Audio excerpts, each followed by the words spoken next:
In British seasonal traditions and folk customs, midsummer, or the summer solstice in June, is celebrated as the longest day of the year.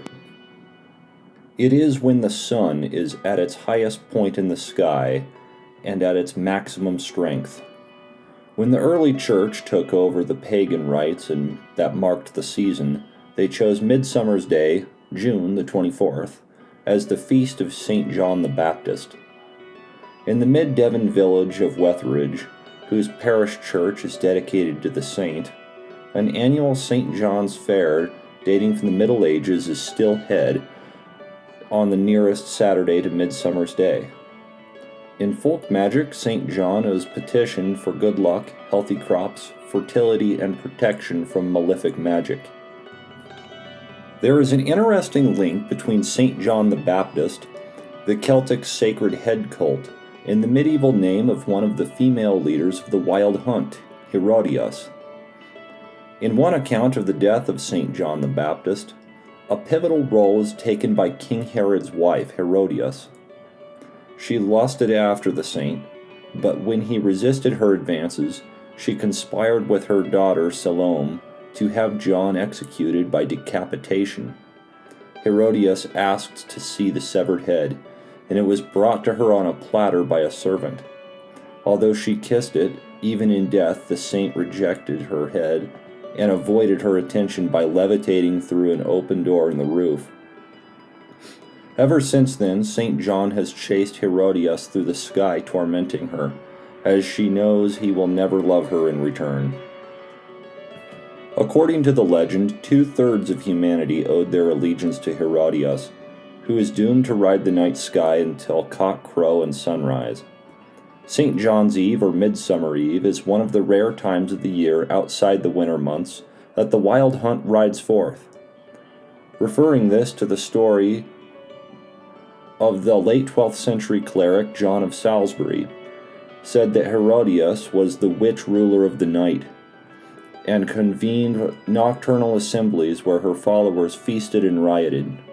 She was accompanied by demons, who were half woman, half snake, and believed to kidnap, kill, and eat their children. However, John of Salisbury added that it was only poor old women and simple-minded men who believed such demonic manifestations actually existed. Midsummer Day was sometimes when people went guising out or dressed up in animal costumes. This was not as common as it was in midwinter, but it was still a custom practiced as late as 1830. In that year, in East Anglia, there was a man charged with causing public disturbance by terrifying people at midsummer. His crime was that he had walked up and down the street with a pair of painted ram's horns on his head and a green veil covering his face. At the same time, he was reported to be making strange and frightful noises that scared the townspeople passing by. Traditionally, midsummer folk customs involved the lighting of bonfires on the hills. In the 16th century, some people in Aberdeenshire were charged with doing so on Midsummer Even, even though the practice had been outlawed in 1665. Presbyterian clergymen condemned those, quote, superstitious folk who carried blazing torches through their corns after sunset. The rituals dated back to Roman times, when farmers also lit fires in their fields at midsummer to protect the crops from disease. Such rites are connected with the universal belief that the fire had a purifying influence and was a protection against the demonic and chthonic powers of darkness. In Ireland, the smoke, embers, and ashes from the midsummer fires were believed to have magical powers, and were used with the recitation of Christian prayers to bless humans, livestock, and crops. Torches made from straw and hay tied on poles were also carried out around the fields in honor of the sun goddess Anya. It was said that on St. John's Eve, the fairies came out in their raths, which means Iron Age forts, and processed across the countryside, carrying lighted torches in her honor. Michael Danes mentions a group of young girls who had stayed late on a hill to watch the midsummer fires when Anya suddenly appeared. She thanked them for their honor done to her, but wished that they went home to their beds, because her otherworldly friends now wanted the place to themselves. Anya, spelled A-I-N-E, was also known as Anna, Dana, and Danu, as the mother of the gods, and could appear either as a beautiful woman or an old crone. In the Orkneys, the material used for the midsummer fires was a mixture of peat, dry heather, and bundles of dry sticks, collected by the local children. Before each of the fires was lit, an animal bone was thrown onto the pyre, hence the term bonefire or bonfire. This custom may be a far memory of pre-Christian pagan rites of animal sacrifice, involving burnt offerings. Any farmer who wanted a good harvest lit his own individual wood at the communal fire. He then carried the burning bundle of wood and twigs around the fields deosil or sunways, or clockwise, and used it to fumigate the cowshed to ensure his cattle were not plagued with diseases like ringworm or foot and mouth. In Elizabethan times, young men and women joined hands and leapt over the flames of the midsummer fires, accompanied by music played by bagpipes. Midsummer's Eve, in common with May Eve, All Hallows Eve, and Christmas Eve, was one of the special spirit nights of the year. For this reason, it was not only believed that both witches and fairies were extra powerful on this day, but divinatory rites could be performed to tell the future, especially if it coincided with a full moon. In the 12th century, the church condemned those who practiced sorcery, originally divination by lots, on St. John's Eve. It was also a magical time to gather herbs and plants to be used in charms for medicinal purposes. As would be expected, it was a good time for picking St. John's wort, to ward off spells from malefic witches and the evil eye. This plant also protected houses and farm buildings from evil spirits and the lightning from summer thunderstorms. Fern seeds collected on Midsummer's Eve were used in divination, and elderberries picked on this day protected those who ate them from witchcraft, and it claimed that it even gave them magical powers. The close association between midsummer and the fae or fairy folk is important in its celebration by traditional witches. It should be understood that the fairy folk are not the twee gossamer-winged creatures of Shakespeare, the Victorian children's stories of New Age books. They have an amoral nature, sometimes indifferent or even hostile attitude towards humans, and can be scary, malicious, and dangerous. In the 17th century, Huntingdonshire recorded that on Midsummer Day, people fired guns in the air to scare off evil fairies. They had to be respected and bribed with offerings, or, like malefic witches, they could cause endless damage to crops and livestock and bring misfortune to the family. Modern West Country folklorist John Deathan has recently interviewed several Somerset residents who believe in fairies and claim to have seen them on many occasions. One sighting of a fairy is described as being female, about 3 feet tall with blue skin, long bony fingers like twigs, and a round head with a nose like a bird's beak. Other fairies are described as having a physical appearance that is a hybrid mixture of birds, insects, and animals, with feathers and fur, spindly, knobby limbs, and gnarly skin that looks like the moss found on tree trunks and branches. Some fairy folk, however, are not the archetypal little people, but can either be human-sized or taller. In fact, they resemble the elves, depicted in the movie version of J.R.R. Tolkien's The Lord of the Rings. The modern occultist R.J. Stewart, who has written extensively on fairy lore, has described the ferocious fairy warriors who appear wearing leather or metal armor with jeweled helmets, and elven folk dressed in animal skins, feathers, and leaves. Others wore more exotic clothing such as colored cloaks, embroidered robes, leathered kilts, tunics, and hoods with embossed jackets. According to John Deathan's West Country informants, the fairy folk live near fairy paths or lays, and ancient sites associated with them such as stone circles, burial mounds, and standing stones. This is because they allegedly feed off the earth energy that flows along the lays and which is focused at natural power centers in the countryside, such as spirit paths, and are places where power flows through the land, and they also mark the liminal boundaries between the material plane and the other world. When humans interfere with, obstruct, or block these lines of power or energy crisscrossing the landscape, they often suffer misfortune, illness, and even death. There are also places where traditional witches hold their rights and magical workings. One of the common names for the witch god mentioned in the trials was Robin, a common and popular derivative of Robert, and was believed to have come from the English folk character Robin Goodfellow. In popular folk belief, he was a small, hairy, mischievous hobgoblin or spirit associated with the hob or hearth.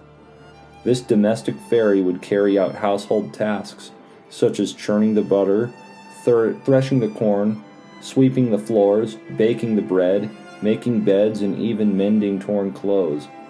He was usually well behaved, but was also a notorious trickster, making mischief, pinching female servants and playing practical jokes on the household. This would usually happen if the hobgoblin believed he had not been treated well, as he should have been, or rewarded sufficiently for his work. Robin Goodfellow was also accused of causing old women to have nightmares, blowing out candles, out to plunge the house into darkness, and pulling off bedclothes on cold nights. However, as well as being a supernatural being of the brownie or domestic spirit type, Robin Goodfellow also had a more important and sinister role that may have been diminished by folklore about him. Hob was also a popular name given by country folk to Old Nick, or the devil.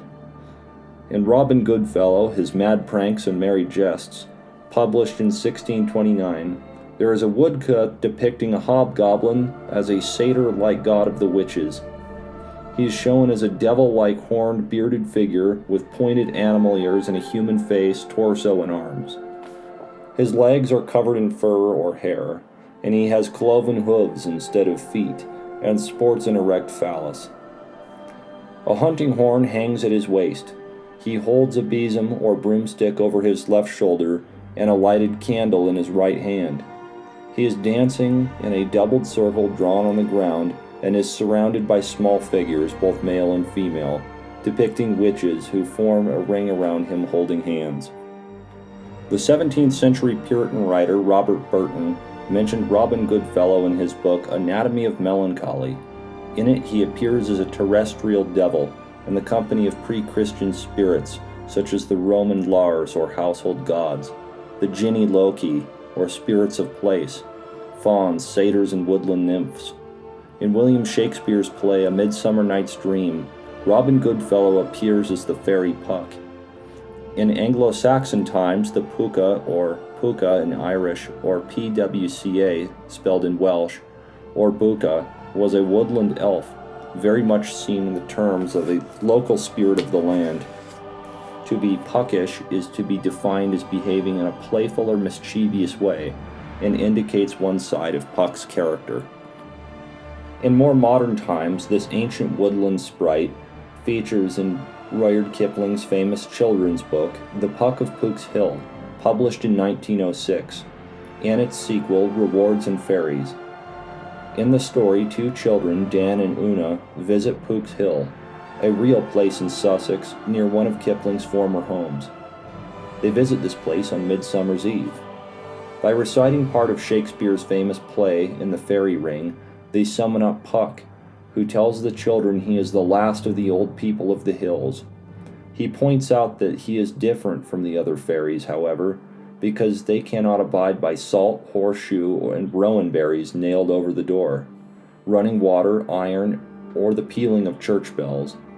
In folk magic, these are charms that are also supposed to negate the power of witches, but they have no effect on Puck.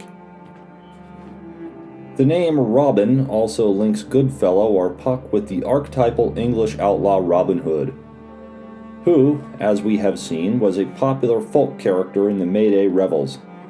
In 1846, Thomas Wright suggested, controversially, that the legend of Robin Hood was in fact based on Robin of the Wood, an elven or arboreal spirit of the forest who was kin to Robin Goodfellow. The evidence provided to back up this claim was the outlaw's choice of Lincoln or fairy green for his clothing, and his role as the outlaw or hooded man, a nickname for the Norse Germanic god Odin or Woden, who was one of the leaders of the Wild Hunt. His habitat in the greenwood, ritualistic and sacrificial name of his death by bleeding at the hands of the wicked Christian abbess, possibly originally a priestess of the old pagan religions, and the fact that Robin, as we have seen, is a generic name for the devil or god of the witches. Robin Goodfellow was sometimes said to be the son of Oberon, the king of the fairies. He is another character who appears in A Midsummer Night's Dream, although he has an older origin that predates Shakespeare by many centuries.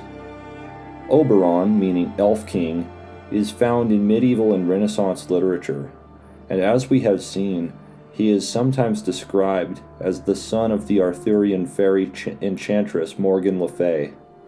As such, he owed a magical grail-like cup, similar to that of the framed cauldrons of Celtic myth, that supplied an endless flow of food and wine. Oberon is therefore an entity associated with the fertility and prosperity of the land, and is regarded as a witch god in some old craft traditions. Oberon is also related to Alberish, a dwarf smith who guards gold and treasure and makes the weapons of the gods in Norse and Germanic mythology. In this respect, Alberish connects with one of the aspects of the traditional witch god as a divine blacksmith. Other forms of the ancient smith god are referred to by modern traditional witches as the biblical Tubal-Cain, the Anglo-Saxon Wayland, and the Roman Vulcan. It is interesting that in medieval times, magicians summoned Oberon as a spirit who could tell them where buried treasure was hidden. In A Midsummer Night's Dream, Oberon's wife and consort is Titania, the queen of the fairies. It is believed that Shakespeare took this name from one of the daughters of the Titans, the primordial giants in Greek mythology. In the play, Oberon and Titania are always arguing and fighting, and interestingly, this affects the weather and the state of the land. Their conflict creates fog, high winds, overflowing rivers, diseases and livestock, and unseasonably cold weather and failed harvests. This very much suggests that Titania is a form of sovereignty, the goddess of the land, and a relationship between her and Oberon is very much a sacred marriage.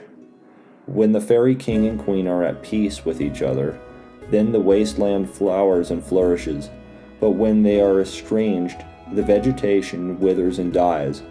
The weather is bad and the land becomes barren. In Ireland, it was believed that the fairy folk had to be respected because they controlled crops and their ripening. Those few mortals who have ever had the privilege of meeting the Queen of Elfame, or fairy, are struck with her unearthly beauty that is unlike any mortal woman's. R.J. Stewart has written of his own close encounter with the fairy queen. He describes her as a spiritual being of great power, both beautiful and terrible. She has a pale white face and a long, narrow nose. Her lips that changed color from red to purple, and black again. Her eyes were tawny gold, and black pupils like a hawk, and her long flowing hair was red in color and streaked with black. She wore a gold-green robe interlaced with silver and crystal threads, and sat upon a throne made from a stump of an ancient tree. In both the European and British witch trials, the female leader of the coven was also called the Fairy Lady, or the Queen of the Elves, or the Queen of the Fairies. As mentioned before, there are historical accounts of mortal beings enticed or taken into fairy mounds, just Neolithic burial mounds, by the Fairy Queen, and taught arts of seership, divination, and herbal healing. In the 17th century, John Hayden, a London astrologer, magician, and mystic, who foolishly predicted the imminent death of the dictator Oliver Cromwell, was forced to flee for his life to rural Somerset. There he set himself up as a cunning man and a healer following a meeting near a fairy or prehistoric burial mound with a strange lady dressed in green. She took him inside the mound where there was a glass castle and taught him wisdom. In 1588, the Scottish witch and healer Alison Pearson confessed to having been friendly with the Queen of Faery and her court for many years. 10 years later, a man named Andro Mann was also executed in Scotland after confessing to having sexual relations with the Queen of Elfhame. In return, she promised Mann that he would know all things, and that indeed his material needs would be supplied by the fairies until he died. Some witches, like Andro Mann, entered into fairy marriages with their so-called demon lovers. In return, they were granted psychic and healing powers and the knowledge of herbcraft and medicinal properties of plants. One classic example of the famous fairy doctors or physicians of Madafi in Camertonshire, South Wales, who survived into the 18th century. They claimed descent from two brothers who were taught herbal lore in the Middle Ages by a fairy lady of the lake who had married a local farmer. The belief that the Fae or fairy folk are rebel angels who defied God or descended from the forbidden mating between them and the daughters of man as described in the Bible can be found in folklore and traditional witchcraft. This connects the stories of fairy marriages and demon lovers with the belief in the old craft and spiritual community with elven blood or witch blood from ancient times. Folklorist John Garland has recorded a meeting he had with the modern conjure man or cunning man who lived in Exmoor near North Somerset. His informant told Garland that the pixies, or the local name for fairies, and witches were one of the same. And in fact, he said that witches could traditionally communicate with the realm of fairy because they were in fact fairies, half born in human form. The full moon in June is known as the fairy moon, and indicates that any rituals in the month should be on that theme. However, a warning should be issued that dealing with the good people can be potentially dangerous. As mentioned earlier, they are immoral. At best, their attitude to humans is ambivalent, and at worst, downright hostile. When dealing with them, it is always best to go through the medium of the Queen of Elfhame and the King, rather than to try and contact any of the lesser Dizians of the fairy realm directly. Midsummer's Eve can be also used as a magical working time to gather herbs and plants for use in healing and hexing.